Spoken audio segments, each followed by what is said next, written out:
அஸ்ஸலாமு அலைக்கும் வரஹ்மத்துல்லாஹி வபரகாத்துஹு. அன்பானவர்களே, இன்று நாம் பார்க்க போகும் சூரா நாம் தினமும் தொழுகையில் பலமுறை ஓதுகிறோம், ஆனால் அதன் ஆழமான அர்த்தத்தை உணர்கிறோமா? அதுதான் சூரா அல் ஃபாத்திஹா. இந்த 7 வசனங்கள் நம் முழு வாழ்க்கைக்கான வழிகாட்டி. குர்ஆனில் முதல் அத்தியாயம் உம்முல் கிதாப், குர்ஆனின் தாய் என்று நபிகள் நாயகம் ஸல்லல்லாஹு அலைஹி வஸல்லம் அவர்கள் கூறியுள்ளார்.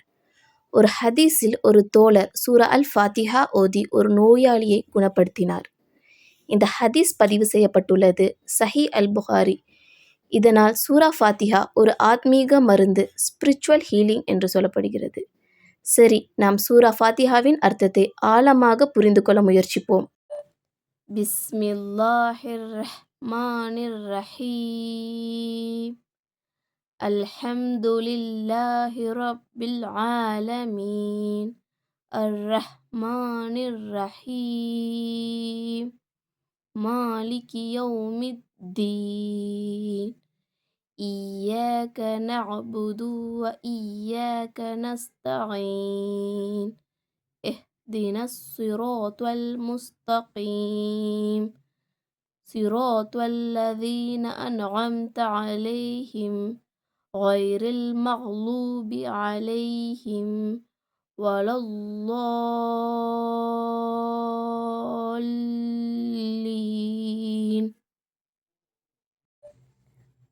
பொருள். அத்தியாயம் 1. அல் ஃபாத்திஹா. தோற்றுவாய். வசனங்கள் 7.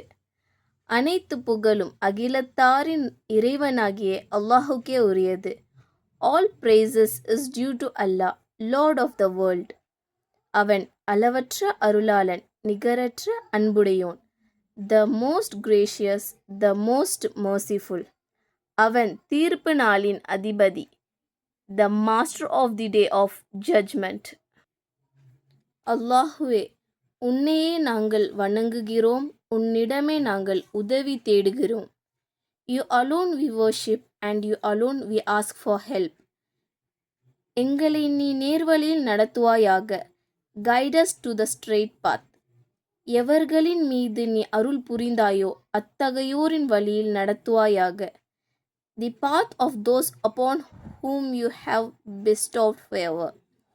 அது உன் கோபத்துக்குள்ளானோர் வழியும் அல்ல, மற்றும் வழி தவறியோர் வழியும் அல்ல. Not of those who have earned your anger, nor of those who go astray. இறுதியாக சூரா அல் ஃபாத்திஹா என்பது நாம் ஒவ்வொரு தொழுகையிலும் ஓதும் ஒரு அத்தியாயம் மட்டுமல்ல, அது அல்லாஹுடன் பேசும் ஒரு அழகான வாய்ப்பு. நாம் ஓதும் ஒவ்வொரு வார்த்தையின் அர்த்தத்தையும் புரிந்து கொண்டு தொழுகை செய்தால் அது நம் மனதிற்கு அமைதியை தரும். சூரா அல் ஃபாத்திஹா நம் மனம், உடல் மற்றும் ஆன்மாவிற்கு ஆறுதலும் குணமளிப்பும் தருகிறது. ஆகையால் அதை புரிந்து கொண்டு மனமாற ஓதுவோம். இந்த வீடியோ உங்களுக்கு பயனுள்ளதாக இருக்கும்னு நம்புகிறேன். இன்ஷா அல்லாஹ் இன்னும் பயனுள்ள வீடியோ வேணும்னா சப்ஸ்கிரைப் பண்ணுங்கள். அஸ்ஸலாமு அலைக்கும் வரஹ்மத்துல்லாஹி வபரகாத்துஹு.